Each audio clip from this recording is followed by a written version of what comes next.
Hello, this is part two of why NPOs don't succeed. They need to choose the right people. Okay, so as I was saying, narcissists are these types of people. You have overt and covert. Now, like I said, the overt narcissist, you can tell they're narcissistic. They are shameless about it. They're overt about it. They bombastic, ostentatious. They have a very negative audacity. Whereas, empaths would generally have a very positive audacity. So obviously audacity is the boldness to just do something, right? So, right. So empaths, so covert narcissists. Let me carry on with this. Covert narcissists are highly problematic people because they are the ones who can actually pretend to be empaths when they are actually narcissists. They're much more dangerous, I think, than the overt narcissist, because with an overt narcissist, you can tell this is an overt narcissist. They are very obvious. But a covert narcissist can pretend to be an empath. And many times covert narcissists are those people who, when there is a bake sale at church, are the first people to volunteer. They might even be the leader of the committee that organizes the charity events at the church. Yeah. They could be in the school governing body. They can even be pastors, priests, rabbis, imams, gurus, whatever. That's how good covert narcissists are at masking themselves and pretending to be empaths.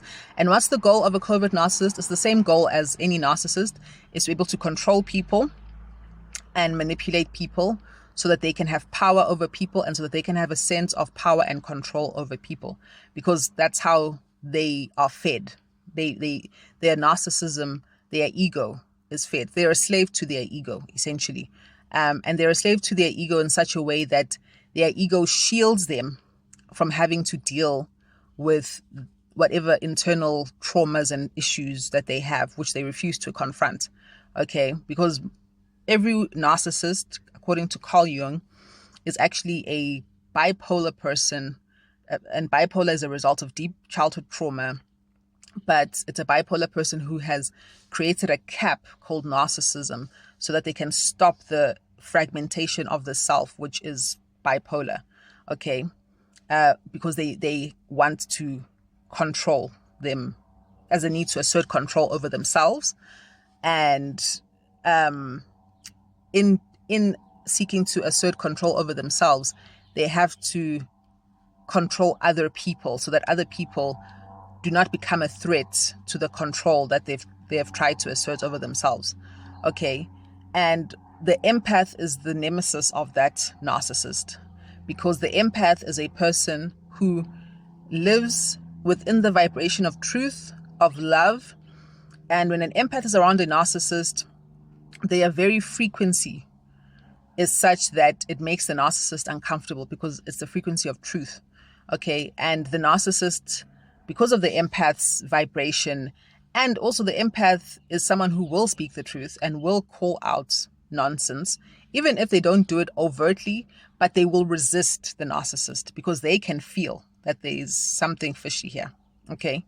And they are incapable, even if they will submit for self-preservation reasons, but in the long term, an empath is not able to coexist with the narcissist because they will resist, even if it's just in the smallest ways. They won't be able to go along with the narcissist.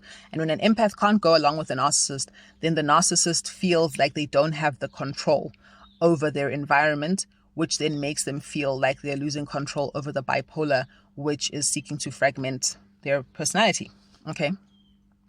So this is why narcissists will often target empaths in order to destroy them, because they cannot allow any threat to exist to the internal control that they are trying to assert over this fragmentation of the self that they can feel they are undergoing because of this unresolved childhood trauma. All right. So now with the covert narcissists, like I'm saying, they are very good at pretending to be empaths, right? So I figured, right, if you're going to find out who are the empaths in this group, so let's say you have a group of women and you want to have a women's empowerment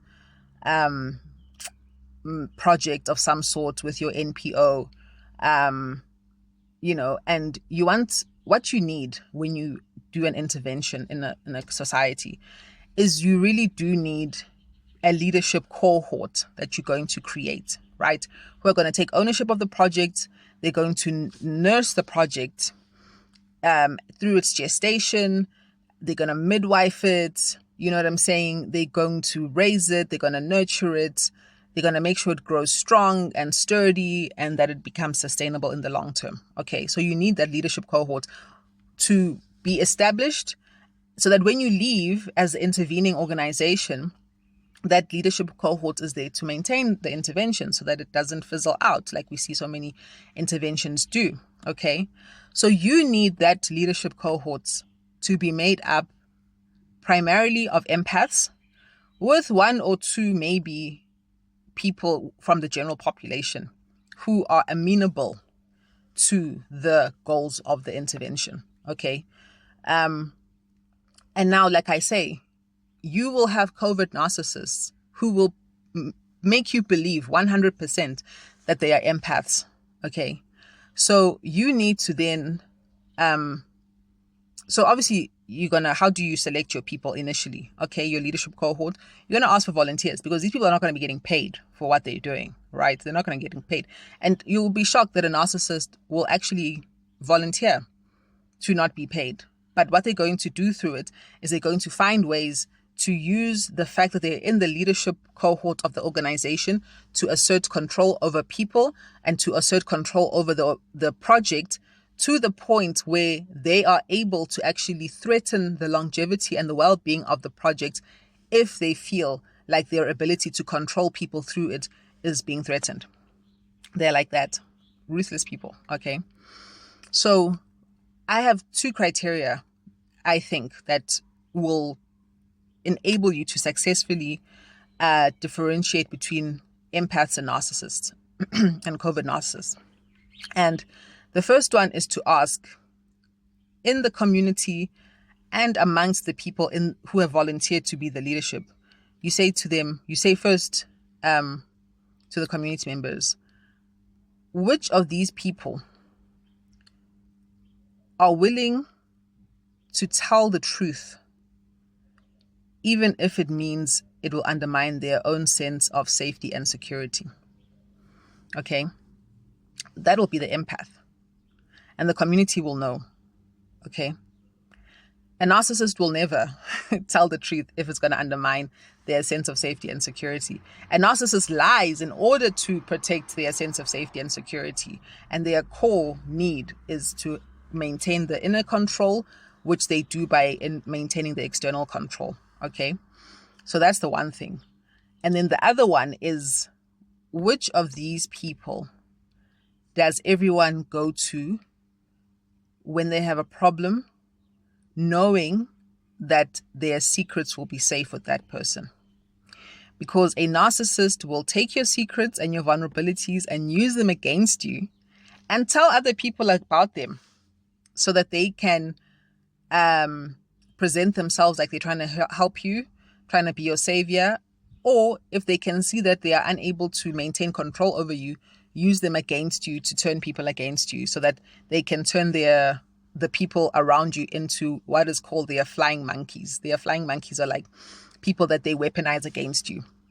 Okay, so those two questions, I think, are able to differentiate empaths from narcissists.